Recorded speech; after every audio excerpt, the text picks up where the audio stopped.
chipkey-experts at Quality Auto Performance. Yeah, did a parameter reset. Thank you. Did a parameter reset. When you change the ECU in the Fords, you have to, you need a machine to make it sync. Yeah. 2008 Ford Explorer parameter reset.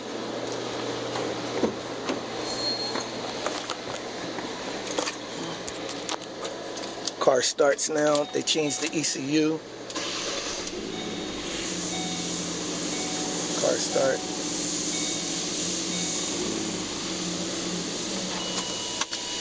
chipkey-experts Auto Locksmith. Visit us on the web at www.chipkey-experts.com. Thank you.